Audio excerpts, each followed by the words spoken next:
ರಾಜ್ಯದಲ್ಲಿ ಕಾಂಗ್ರೆಸ್ ಬಿಜೆಪಿ ನಡುವೆ ಆರ್ಎಸ್ಎಸ್ ನೋಂದಣಿ ಸಂಘರ್ಷ ತಾರಕಕ್ಕೇರಿದೆ.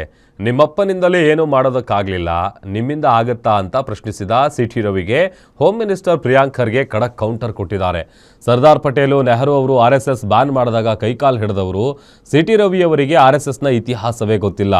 ರಿಜಿಸ್ಟ್ರೇಷನ್ ಮಾಡ್ಕೊಳ್ಳಿ ಅಂದರೆ ಅವ್ರಿಗೆ ಯಾಕಷ್ಟು ಭಯ? ಈ ದೇಶದಲ್ಲಿ ಬೀದಿ ವ್ಯಾಪಾರಿಯು ರಿಜಿಸ್ಟರ್ ಮಾಡ್ಕೊಳ್ಬೇಕು, ದೇವಸ್ಥಾನ ನೋಂದಣಿ ಮಾಡಬೇಕು, ದೇವರು ಲೆಕ್ಕ ಕೊಡಬೇಕು. ಇವರು ಮಾತ್ರ ಯಾವ ಲೆಕ್ಕವನ್ನು ಕೊಡುವ ಹಾಗೆ ಇಲ್ವಾ? ಇವರು ಯಾವ ರೀತಿ ಹೇಡಿಗಳ ರೀತಿ ಕೈಕಾಲಿಗೆ ಬೀಳ್ತಾರೆ ಗೊತ್ತಿಲ್ವಾ? ಅವರೇ ಬರೆದಿರೋ ಇತಿಹಾಸ ಇದೆ ಅಂತ ವಾಗ್ದಾಳಿ ನಡೆಸಿದ್ದಾರೆ.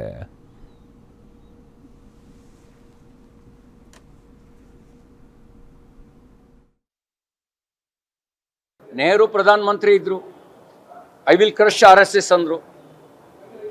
RSS ಇದೆ, ನೆಹರು ಇಲ್ಲ. ಇಂದಿರಾ ಗಾಂಧಿ ತುರ್ತು ಪರಿಸ್ಥಿತಿ ಹೇರಿ ಸರ್ವಾಧಿಕಾರಿಯಾಗಿ ಮೆರೆದ್ರು, ಸಂಘವನ್ನು ಬ್ಯಾನ್ ಮಾಡಿದರು.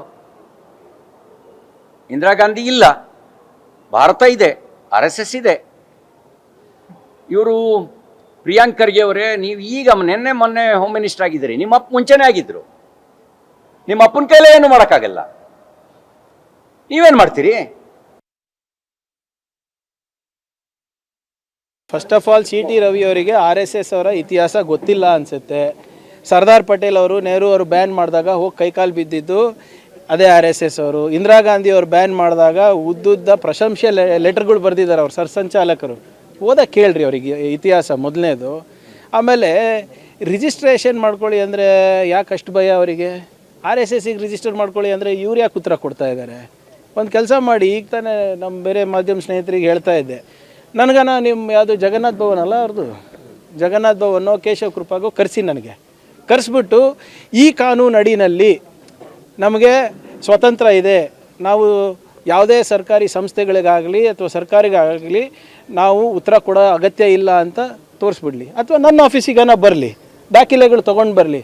ನೋಡಿ ಸರ್, ಈ ಕಾನೂನು ಅಡಿನಲ್ಲಿ ನಮಗೆ ಯಾವುದೇ ನಮ್ಗೆ ಯಾವುದೇ ಸಂವಿಧಾನ ಲಾಗೂ ಆಗೋದಿಲ್ಲ, ನಮ್ಗೆ ಯಾವುದೇ ಕಾನೂನು ಲಾಗೂ ಆಗೋದಿಲ್ಲ ಅಂತ ನನ್ನ ಆಫೀಸಿಗನ ಬಂದು ಹೇಳಿ, ಇವ್ಯಾಲ್ಯೂಯೇಟ್ ಮಾಡ್ತೀನಿ. ತಪ್ಪಿದ್ರೆ ನಾನೇ ಕ್ಷಮೆ ಕೇಳ್ತೀನಿ, ಇಲ್ಲದ್ರೆ ಅವ್ರು ತಿದ್ಕೊಳಕ್ಕೆ ಹೇಳಿ.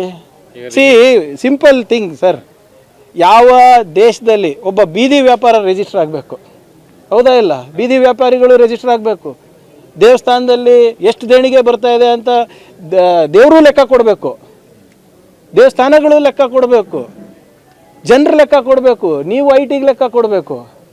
ಇವ್ರು ಕೊಡೋಂಗಿಲ್ವಾ? ಏನಕ್ಕೆ? ಇವ್ರು ಮನ್ಸಿಗೆ ಬಂದಂಗೆ ಮಾಡ್ಬೋದಾ? ಯಾವ ಕಾನೂನು ಅಡಿನಲ್ಲಿ ಕೊಡಬೇಕು? ಮಾತಿದ್ರೆ ಬಾಡಿ ಆಫ್ ಇಂಡಿವಿಜುವಲ್ಸ್ ಅಂತಾರೆ. ನಿಮ್ಗೆ ಗೊತ್ತಿದೆಯಾ? Bangalore club also is a body of individuals. ಅಂದರೆ ನಾಳೆ ನೀವು ಹಂಗೆ ಮಾಡ್ಬೋದಾ? ಸೇಮ್ ಫಾರ್ಮ್ಯಾಟ್ನಲ್ಲಿ ನೀವು ನಾಳೆ ಒಂದು ಸಂಘಟನೆ ತೆಗೆದುಬಿಟ್ಟು ನೀವು ಹೀಗೆ ದೇಣಿಗೆ ಇಸ್ಕೊಳೋದಾಗಲಿ ಅಥವಾ ಕಾನೂನು ಉಲ್ಲಂಘನೆ ಮಾಡಿಬಿಟ್ಟು ಬೆಂಗಳೂರಿನಲ್ಲಿ ಪಥಸಂಚಲನ ಮಾಡೋದಾಗಲಿ ಮಾಡ್ಬೋದಾ ಸರ್?